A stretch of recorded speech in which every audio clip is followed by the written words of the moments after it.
Ahora veo el sexo del bebé. ¿Quieren saberlo? Desde luego. ¿Qué creen que es? Creo que es un chico. ¿Tiene pene o no? Es difícil de decir. ¿Quieren saberlo? Claro. Es una niña, ¿de acuerdo? Ahí no hay nada. Vería un pequeño pene, ¿comprende? Antes esa noticia hubiera decidido la ropa del bebé. Azul para el niño, rosa para la niña. Pero actualmente los padres parecen menos dispuestos a poner un código de color a sus retoños. Tendemos a igualar las oportunidades para ambos sexos. Pero mientras la sociedad nos anima a la igualdad social, la ciencia demuestra que no somos iguales.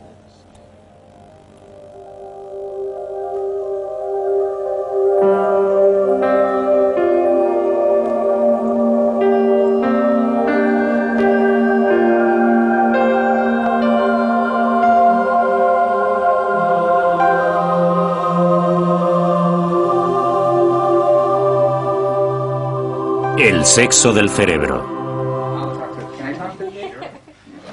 Episodio primero.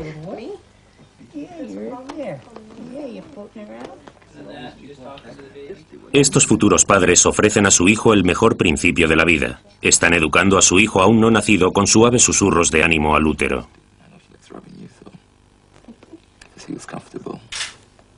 Vas a ser una niña muy feliz. En muchos talleres como este, los padres intentan condicionar la mente de la generación del mañana. 1, 2, 1. Tal vez parte de este entreno sirva para algo, pero hay otros factores independientes del trabajo que dan forma al destino del niño no nacido. En el útero, el bebé está formando su propia mente, y ese es el resultado de la naturaleza, no de la educación, de la química, no de las condiciones. El sexo genético de un bebé se determina en el momento de la concepción. 2 cromosomas X unidos significan una niña. Un X y un Y dan como resultado un niño. A las 6 semanas, las hormonas hacen su parte. Un feto destinado a ser un niño produce un flujo de andrógenos, hormonas masculinas que dan al feto forma masculina. Una futura mujer produce pocos andrógenos y no se produce ningún cambio. Las hormonas sexuales son muy fuertes. Demasiadas hormonas masculinas y una mujer genética nacerá niño. Demasiado pocas y un hombre genético será una niña.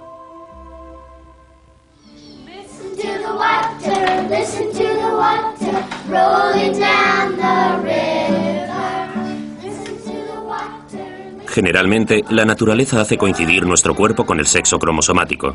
Pero ¿qué hay de nuestra mente? En años recientes los científicos han sentido curiosidad. Si las hormonas pueden determinar la forma de otros órganos, ¿qué efecto han tenido sobre nuestro cerebro? Hay muchas posibilidades de que haya partes del cerebro humano que estén afectadas por las hormonas durante el periodo prenatal. Y de la misma manera es la presencia de andrógenos o testosterona lo que probablemente masculiniza ciertas zonas del cerebro y su ausencia feminiza ciertas partes del cerebro. En esta serie describimos a través de pruebas clínicas que el cerebro, igual que el cuerpo, tiene sexo y pronto sabrán lo que significa este descubrimiento. Podría explicar por qué, a pesar de la supuesta igualdad de oportunidades, pocas mujeres llegan a puestos importantes. ¿Hay una conexión en el cerebro de los hombres y las mujeres que puede cambiar la forma de pensar de los sexos? ¿Podría explicar que las mujeres lean y hablen con mayor fluidez? ¿O por qué los chicos se sienten felices con las cosas y el espacio que ocupan? ¿Explica el trabajo que eligen los hombres? ¿Nacemos los hombres con tendencia a ser tozudos, agresivos por naturaleza y con mucha mayor tendencia al delito? Lo más importante que hace el animal humano es el amor. Entonces, ¿hay diferencias en el cerebro del corazón en nuestra actitud hacia el amor y el sexo? ¿Pueden ayudar a entender los altibajos en el amor en el matrimonio? ¿Por qué las mujeres hablan del amor y los hombres tendemos más al sexo? ¿Puede esta diferencia llegar a romper el corazón? Tenemos pruebas nuevas de que la homosexualidad es el resultado natural de las hormonas. Según afirma la doctora Katarina Dalton, son las hormonas las que determinan nuestro carácter y actitudes.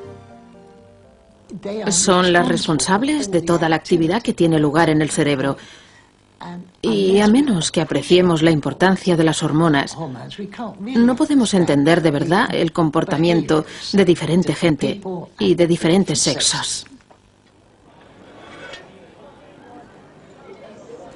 En los hombres, la hormona más importante es la testosterona, un esteroide anabólico natural muy parecido al artificial que toman los atletas y los culturistas. Mientras que las hormonas femeninas convierten las proteínas en grasa, la testosterona convierte la grasa en músculo. Eso depende de la naturaleza de cada uno. La testosterona es la que tiene el secreto del comportamiento sexual. Las mujeres tienen mucha menos que los hombres, pero cuando la testosterona sube en la mujer, también lo hace su líbido, igual que en los hombres.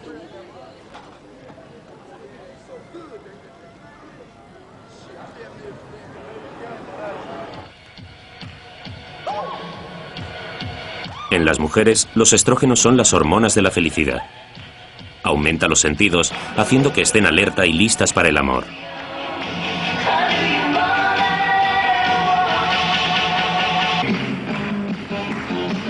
La progesterona, la otra hormona principal, tiene un efecto calmante. Los niveles son muy altos en el embarazo. Los cambios de nivel de ambas altera el ciclo menstrual y produce cambios de humor. Cuando el equilibrio está seriamente alterado, el efecto puede parecer de locura.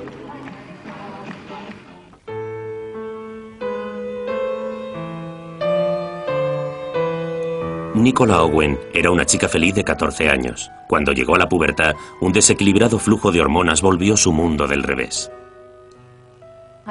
De repente, pasé de ser la chica que lo tenía todo, como todos creían cuando tenía 14 años y medio, a una adolescente grotesca, obesa, nada atractiva, no solo física, sino emocional e intelectualmente. Durante los 3 años siguientes, Nicola y sus padres compartieron una terrible pesadilla. Dejó de lado las zapatillas de ballet y unas ansias compulsivas de comer casi doblaron el peso de Nicola. Empezó a beber licor de la botella, robando a su familia para conseguir el dinero. Cuando su madre intentó razonar con ella, Nicola la amenazó con un cuchillo de trinchar.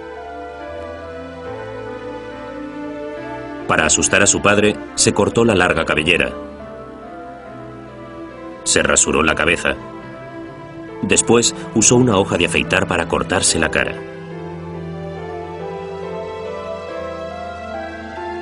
Repetidamente ingirió dosis potencialmente mortales de drogas y veneno.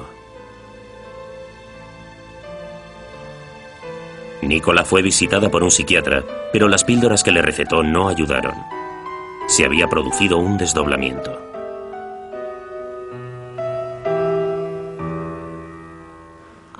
Sentía que había dos Nicolas, la Nicola buena y también estaba la Nicola mala. Y la mala parecía haber dominado a la buena. Era como si me hubiera convertido en una persona realmente maligna.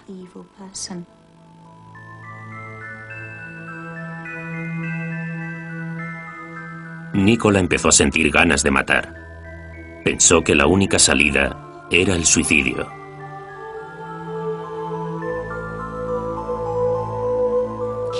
Suicidarme parecía ser la única solución, pero quería hacerlo de una manera que me castigara todavía más.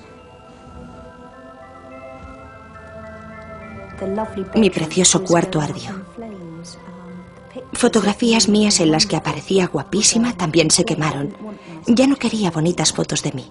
Ya no era yo. Eso había desaparecido. La bonita Nicola ya no estaba. Afortunadamente, Nicola no murió y tampoco nadie más. Pero entre un gran montaje publicitario, fue acusada de poner su vida en peligro e intento de asesinato. Fue llevada a la cárcel, pero antes fue a juicio. Los psiquiatras recomendaron que fuera internada en Broadmoor, un hospital especial para delincuentes psicóticos. Sus padres estaban destrozados.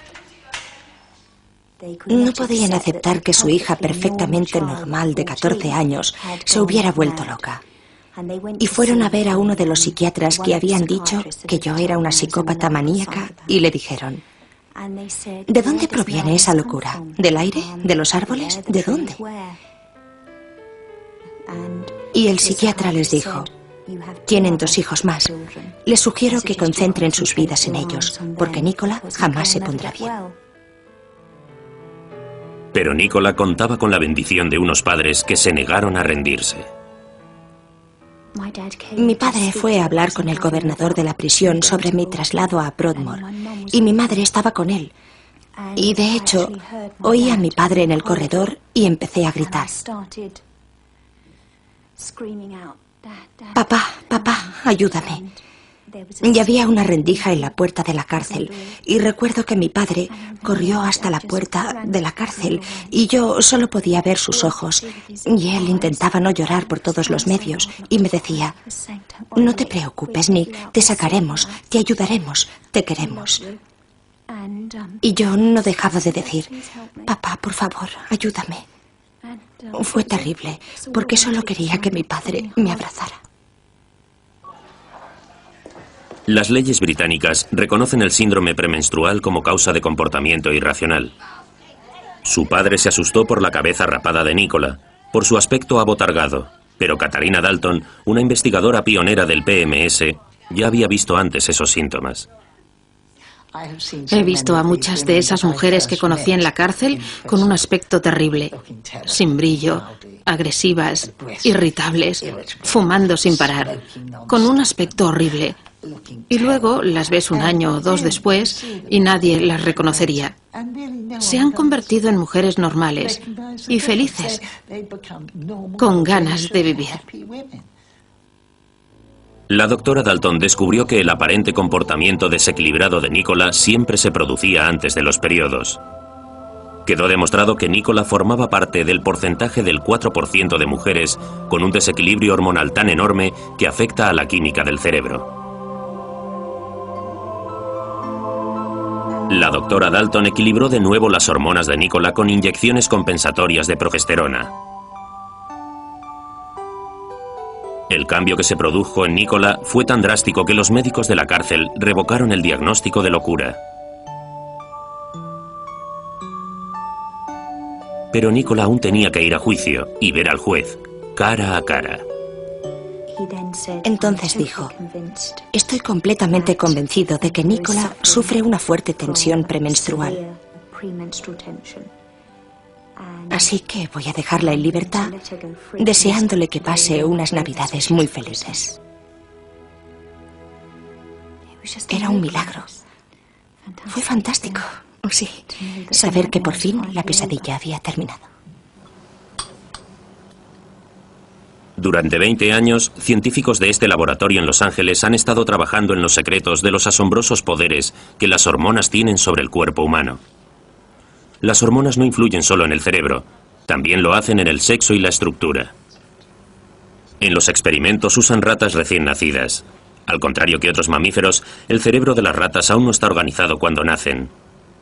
Inyectándoles hormonas, pueden dar cerebro de hembra a una rata macho y viceversa.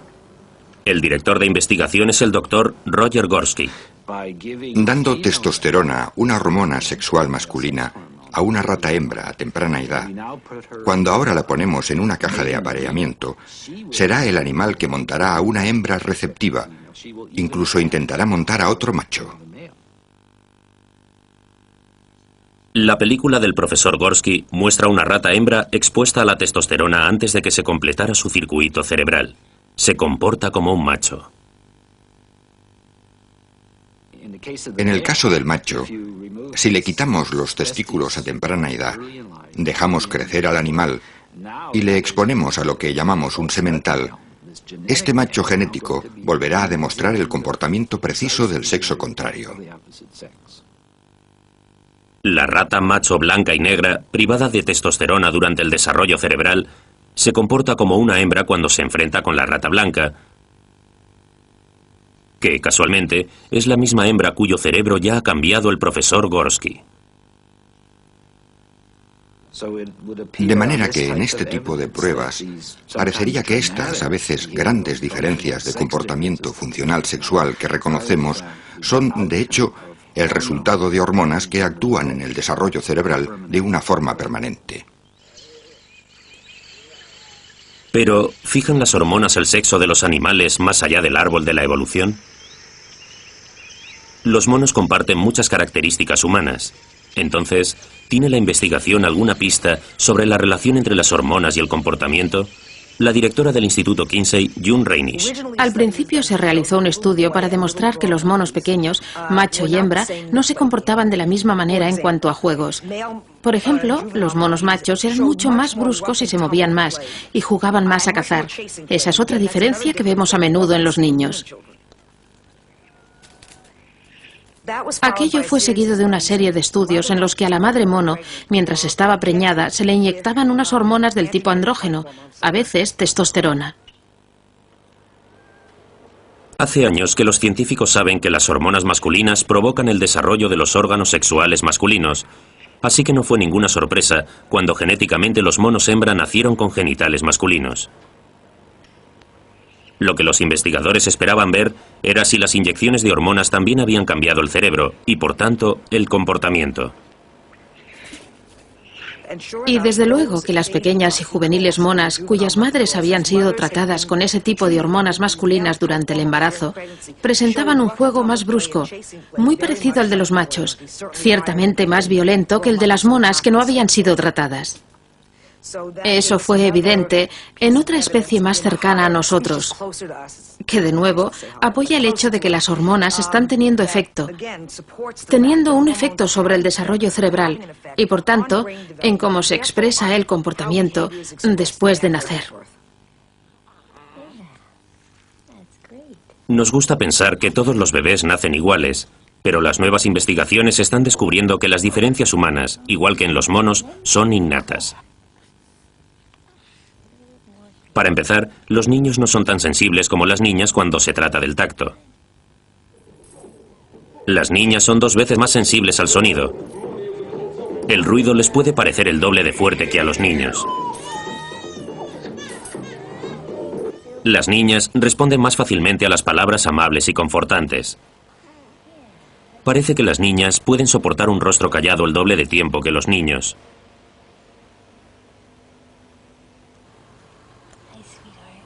Si un adulto habla, las niñas tienden a mantener contacto visual incluso más tiempo. A los niños no les importa.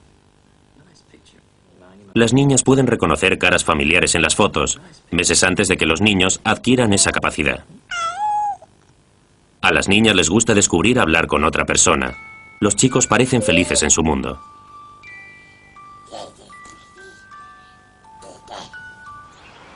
A medida que crecen, la interacción de cultura y diferencia de sexo cerebral aparece en sus historias.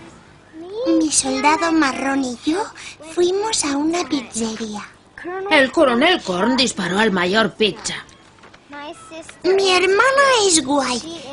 Es divertida. Juega a softball. Tiene un brazo muy fuerte. Los maté. Y 3 de ellos están muertos. Ahora estoy triste.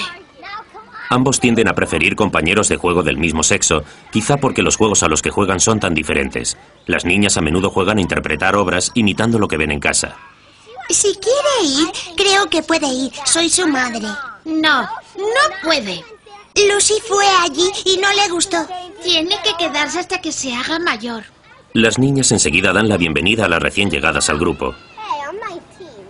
Sin embargo, los niños, por mucho que quieran unirse al grupo, generalmente suelen ser excluidos del juego de los chicos mayores. Los chicos son más informales y no les preocupa recordar el nombre de sus compañeros de juego.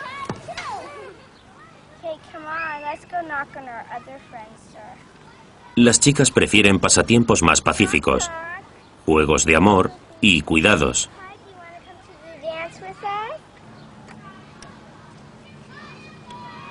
A los chicos les gustan las máquinas que hacen cosas, un mundo de acción, función y mecánica.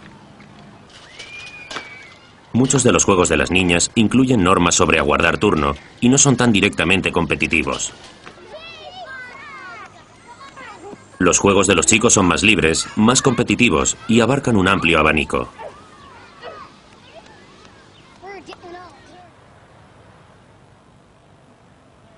Si los sexos se comportan de formas distintas, ¿es solo porque les enseñamos y esperamos que lo hagan? Eso es condicionar. O, como los monos, ¿las hormonas dejan su huella en el cerebro no nacido?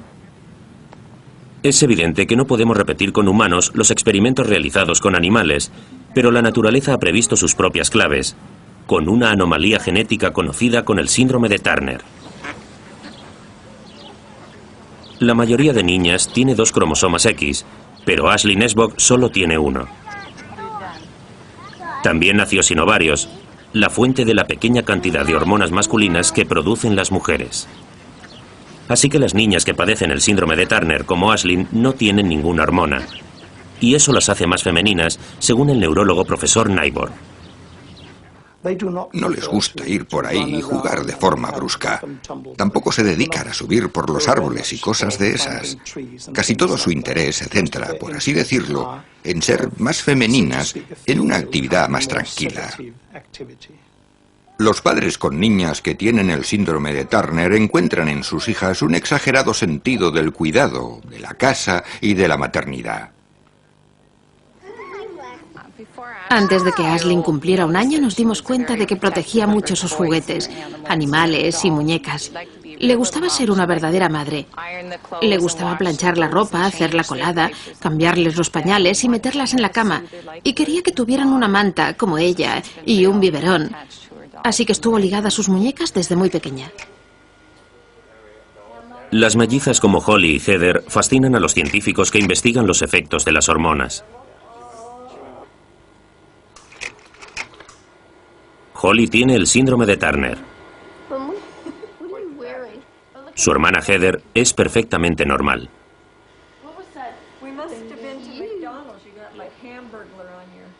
Se han criado de la misma manera, así que cualquier diferencia en el comportamiento es cosa de su biología.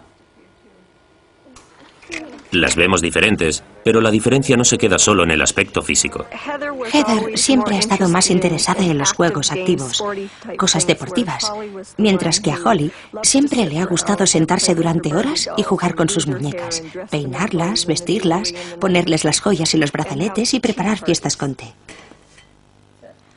A Holly le interesan más las cosas tranquilas, cosas que puede hacer ella sola, aprender a cocinar, querer saber cómo se plancha y cómo se hace la colada. Mientras que Heather es mucho más activa y está más ocupada.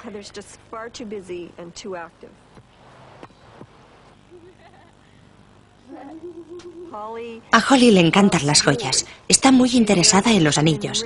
Siempre los mira en las tiendas. Y en los pendientes y en los brazaletes y ese tipo de cosas. Mientras que a Heather no se le puede molestar. Sobre todo, eso lo considera frívolo. Ese tipo de cosas le van más a Holly.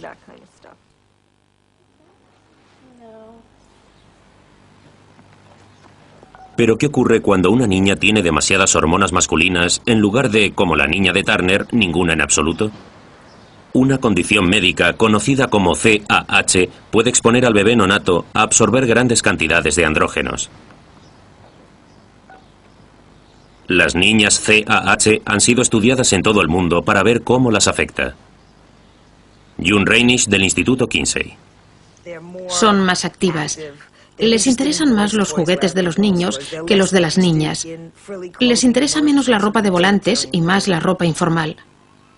En cierto sentido, se comportan de forma masculina. Sus intereses son mucho más masculinos en el sentido de que no juegan mucho con muñecas. No sueñan mucho con casarse. En lugar de eso, les interesa mucho más estudiar una carrera. Así que en las niñas CAH vemos el patrón opuesto al de las niñas de Turner. Todos los estudios de Escandinavia, Europa y Norteamérica apuntan a lo mismo. A más hormonas masculinas, mayor comportamiento masculino, chico o chica. Cuanto menos, más femenino, chica o chico. Una mujer, un hombre y una señal de stop. Juntémoslo y tendremos un experimento del diferente comportamiento sexual. Hemos pedido a nuestros investigadores que levanten una señal de stop y que finjan perder la concentración. ¿Cómo reaccionará la gente?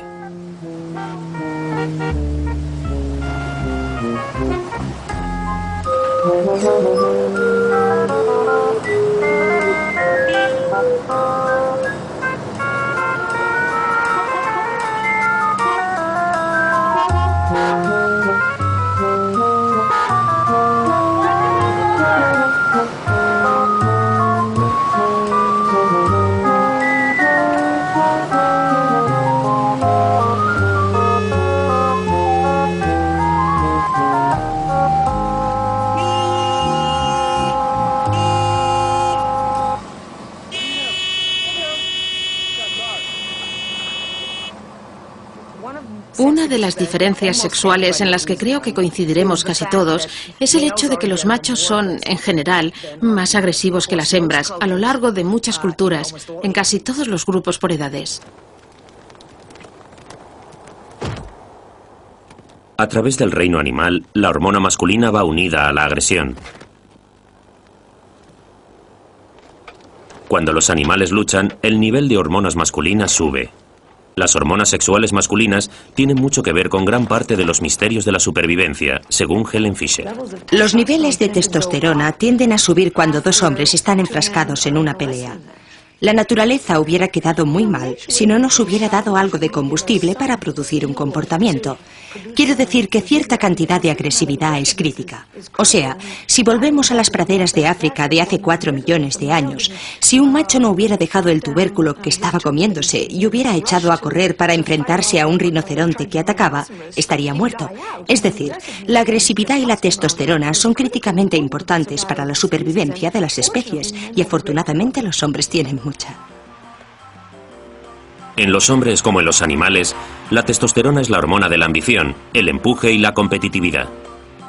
El deporte violento proporciona el estadio y el caldero para la testosterona. No elimina la agresividad de los hombres, de hecho, aumenta los niveles de hormonas masculinas.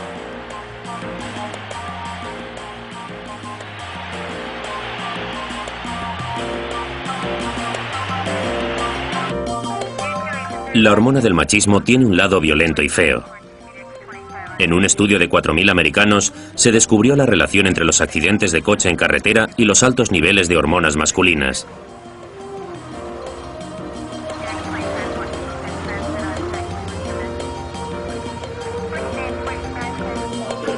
Y la testosterona también es la hormona del delito. Si realizamos una comparación entre el nivel de testosterona de toda una vida y comparamos eso con el número de delitos cometidos por hombres, descubriremos una correlación casi perfecta entre el nivel de testosterona en la sangre y el número de delitos cometidos.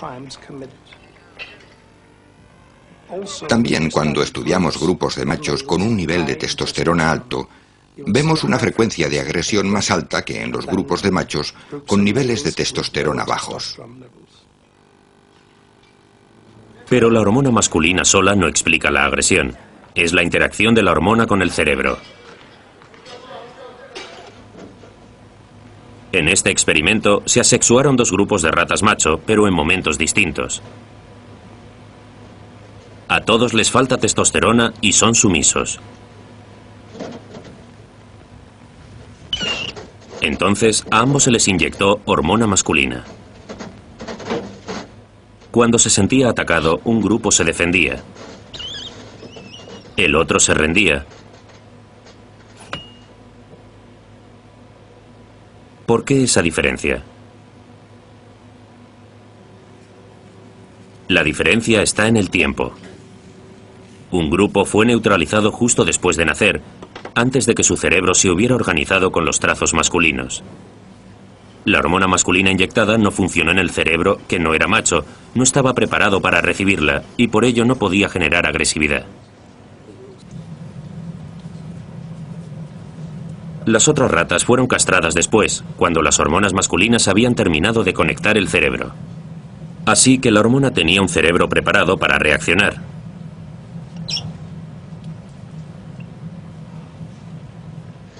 Igual que los adultos, su aletargada pero innata agresividad podía ser disparada con inyecciones de testosterona artificial. Hormona macho, cerebro macho. Agresividad. ¿Dónde encajamos los humanos en esta ecuación?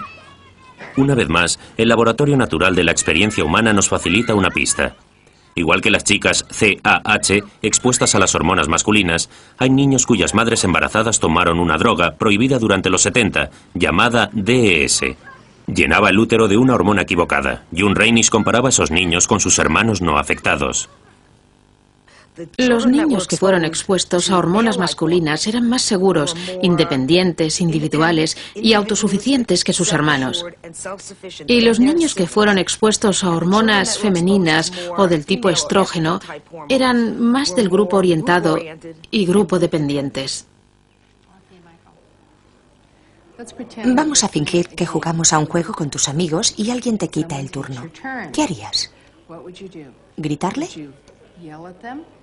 June Reinisch pidió a los niños que eligieran con cuánta agresividad reaccionarían en situaciones dadas. Y descubrimos muy claramente, tanto en el par de hermanas como en el de hermanos, que el que había sido expuesto a las hormonas androgénicas era más agresivo en esta prueba. Escogía respuestas físicamente más agresivas que sus hermanos. ¿Les empujarías o entrarías en casa? Los empujaría. Las niñas CAH eran marcadamente más agresivas, pero podía haber alguna interacción entre la biología y la educación. Tal vez sus padres tomaron una opción y reforzaron la tendencia de sus hijas hacia la masculinidad. Cuesta determinarlo, pero lo que resulta claro es que las hormonas dan al cerebro una inclinación antes de nacer e incluso después influyen en él. La hipótesis resultante de esos estudios diría que durante el periodo prenatal los andrógenos afectan al desarrollo del cerebro de una forma tal que, después de nacer, es más probable que el organismo que ha estado expuesto a esos andrógenos adicionales responda con agresividad a ciertas situaciones que un organismo que no ha sido expuesto. Me iría a casa. No podemos decir en qué parte del cerebro ocurre exactamente. Eso no lo sabe nadie. Pero parece bastante claro, y ahora que disponemos de un estudio humano que encaja con lo que encontramos en el laboratorio animal, tenemos más confianza en los hallazgos humanos.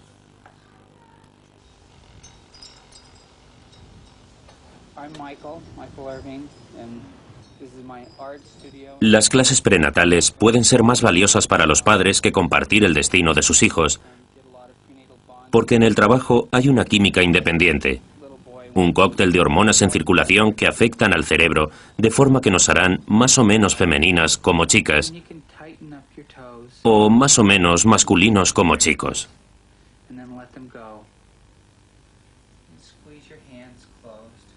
Los niveles anormales de hormonas pueden ser causados por los genes, igual que el CAH o las drogas como el DES. E interviene un tercer elemento, el estrés. Los experimentos han demostrado que cuando sometemos a estrés a ratas preñadas, sus crías a menudo presentan lo que en términos humanos es el comportamiento homosexual.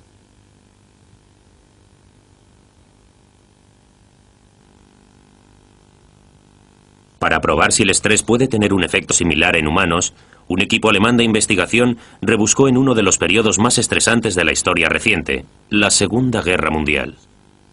Los informes demostraron que un alto porcentaje de hombres nacidos cuando los bombardeos estaban en auge eran homosexuales. Preguntaron a una equilibrada muestra de madres si se había producido algún hecho terrible durante el tiempo en que estuvieron embarazadas. Descubrieron que las madres de los niños homosexuales recordaban un suceso traumático con mayor claridad que las mujeres cuyos hijos eran heterosexuales. ¿La homosexualidad es el resultado de un estrés prenatal extraordinario? El profesor Gorski cree que aún no está claro. Estoy seguro de que las mujeres responden a la tensión igual que lo haría una rata hembra.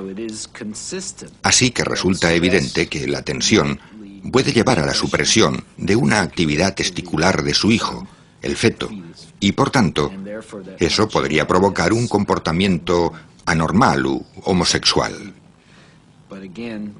Pero la regularidad no es ninguna prueba.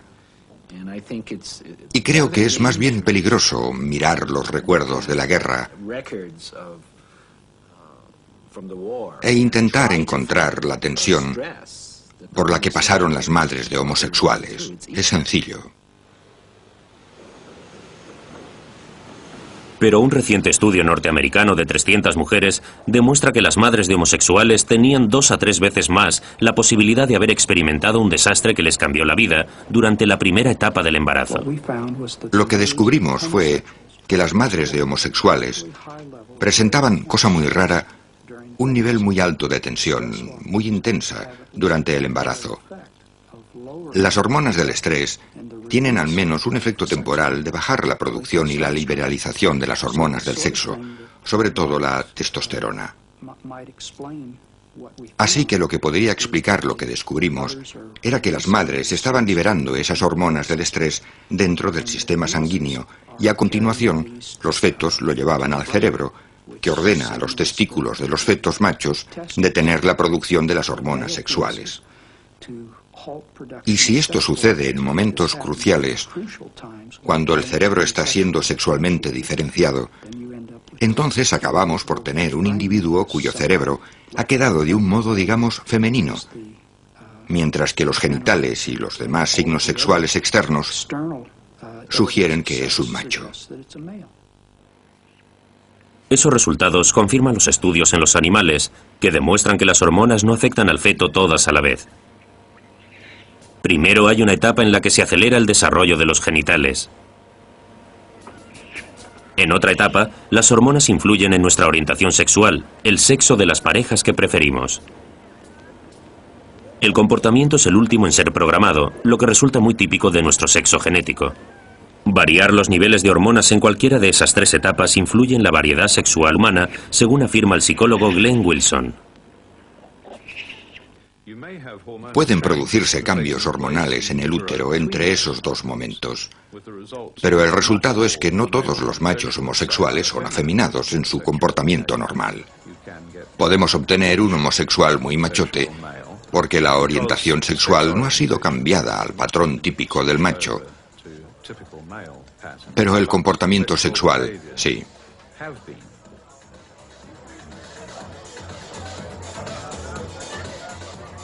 Existen algunas pruebas de que la exposición anormal a hormonas prenatales puede ser un factor en la homosexualidad femenina, pero de momento el lesbianismo no se entiende tanto. Nuevos hallazgos sugieren que para los hombres, incluso las drogas normales pueden afectar su inclinación sexual.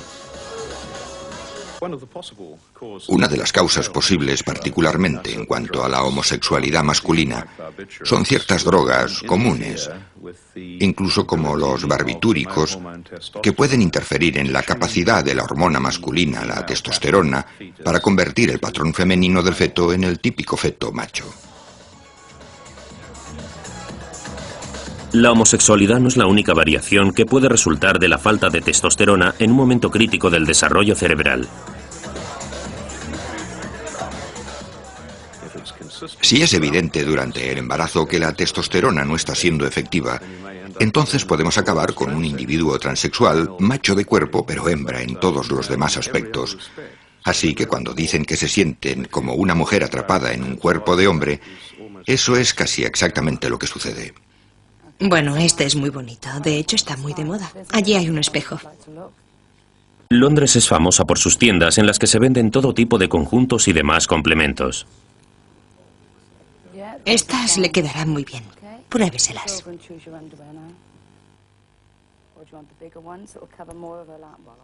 Esto es Change Away Suite, una tienda de ropa y artículos de belleza en la que quien lo busca puede encontrar lo que quiera.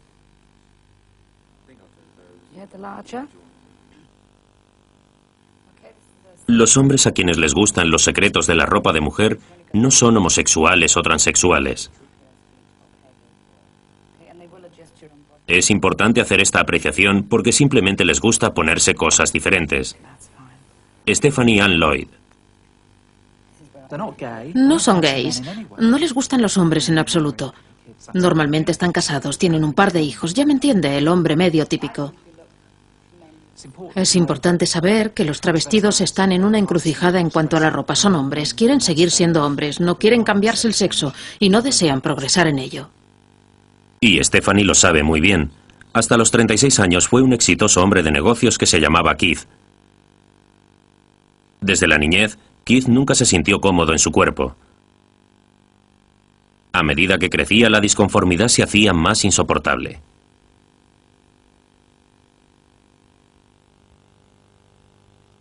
Se casó y formó una familia. Nunca se le ocurrió relacionarse sexualmente con un hombre. Un cerebro que simplemente no encajaba con el cuerpo. Nunca creí que volvería a tener relaciones sexuales. Era en lo último que pensaba. Y la parte sexual no me preocupaba en lo más mínimo. Se trataba del género. El género se le llama recalificación. Se trata de armonizar el cuerpo con la mente. Porque no puedes cambiar el cerebro. Y allí estaba yo, con un cerebro de mujer dentro de un cuerpo de hombre. Y es una combinación terrible. Keith pensó que había sido traicionado por la naturaleza y decidió que lo que había hecho la biología lo podía invertir la química. El tratamiento de estrógenos destacó el efecto de las hormonas. Evidentemente tuvo en mí un efecto terrible físicamente, porque empezaron a salirme pechos y la cintura cambió. Me salieron caderas y se me alteró la piel. La verdad es que producía copiosas cantidades de leche, porque eso está completamente controlado por los niveles de hormonas. La decisión de Lloyd de divorciarse de su propio cuerpo no tenía nada de frívola. Era el resultado del dolor y la desesperación, como cualquier divorcio. Al final encontró el alivio, aunque el remedio fue extremadamente desesperado. De hecho, te cortan el interior del pene, te quitan los testículos, pero dejan la piel externa, que tiene todas las terminaciones nerviosas, de manera que sigue siendo un tejido vivo que aún está conectado y todo eso. Entonces crean una cavidad vaginal, como dijo educadamente el cirujano, toda una creación de unas 10 pulgadas de profundidad, y meten esa piel para adentro. La parte interna de la piel del pene, de hecho, forma las paredes de la vagina. La única diferencia es que no tengo clítoris, pero a cambio puedo estimularme con la penetración. Al final, Stephanie se sentía cómoda con ella misma. La ironía era que aunque ella había sufrido los tormentos de la transformación, los demás no podían soportar el cambio. La relación con su familia se rompió y los prejuicios afectaron su vida laboral.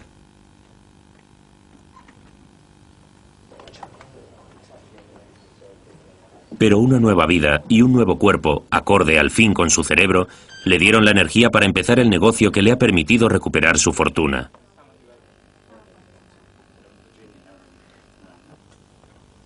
Lo que la ha hecho más feliz ha sido casarse con su socio, David. Ha sido un largo viaje a lo largo de los géneros, pero para Stephanie es como una bienvenida a casa. La verdad es que veo mi vida como un hombre, casi como un sueño. Es decir, a mi marido le preguntaron una vez, ¿notas alguna diferencia entre Stephanie y tu anterior esposa o cualquier otra mujer que hayas conocido? Lo pensó un momento y dijo, no, incluso conduce como una mujer, lo que no deja de ser un comentario chauvinista. Claro, probablemente tengo las manos más grandes de lo que las tendría si hubiera nacido mujer genéticamente, pero eso no es lo que te hace mujer, no es el cuerpo, es lo que tengo en el cerebro y eso creo que es mujer al 100%. La falta de coincidencia entre el sexo cerebral y el sexo del cuerpo es, pienso, lo que creamos cuando inyectamos testosterona a ratas hembras o cuando castramos ratas macho. Así que para mí, la investigación de animales en el laboratorio va de la mano con nuestra habilidad de interpretar al individuo más complejo, el ser humano, y lo que puede y puede no estar sucediendo en el cerebro de él o de ella. Que todos nacemos iguales se ha convertido en un credo.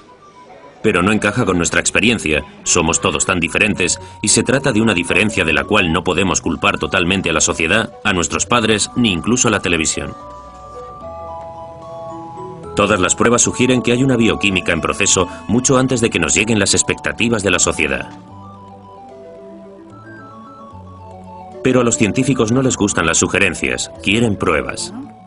Por eso, Roger Gorski se emocionó tanto cuando un colega más joven hizo un descubrimiento científico. Entró de repente en mi despacho y me dijo: hay una gran diferencia estructural en el cerebro. Le dije: claro, Larry, muéstramela. Y pusimos los dos proyectores de la sala de conferencias y, como ya dije, la diferencia me saltó a la vista. Se trata del santo grial de la diferencia del sexo cerebral. En el corazón del hipotálamo, el control de emisiones del cerebro, había un grupo de neuronas 4 veces más grandes en las ratas macho que en las hembra. Gorski las bautizó, con más amor que elegancia, como núcleo sexualmente dimórfico.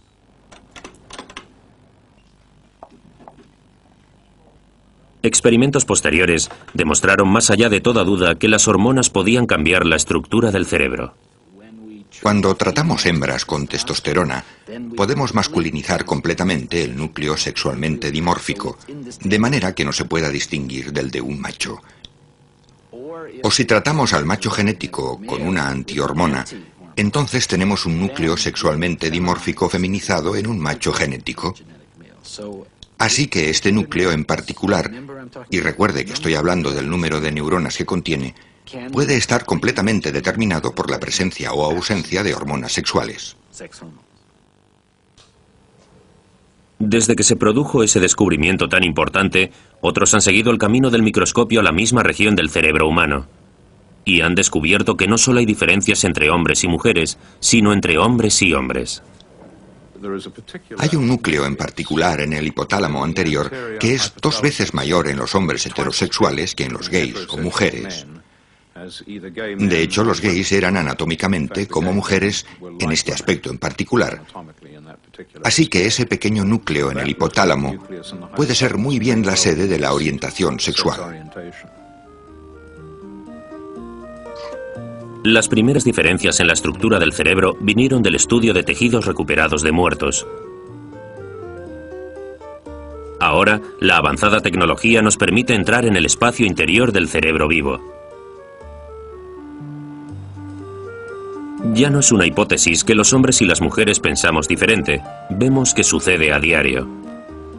En nuestro segundo episodio les mostraremos con la ayuda de escáneres cerebrales cómo los hombres y las mujeres usan las diferentes partes del cerebro para solventar el mismo problema y para identificar en qué somos mejores. Porque hay una diferencia. Y nuestro tercer episodio muestra cómo afecta a nuestras relaciones la diferencia del sexo cerebral desde la infancia hasta la vejez, y cómo entender la diferencia del sexo cerebral puede significar una tregua en la batalla de los sexos.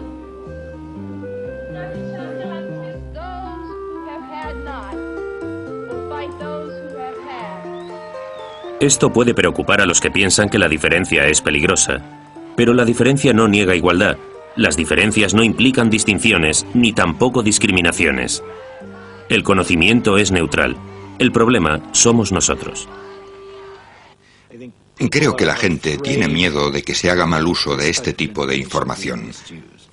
Creo que corresponde a los científicos demostrar cuáles son las diferencias y esperar que la sociedad no haga un mal uso de esa información.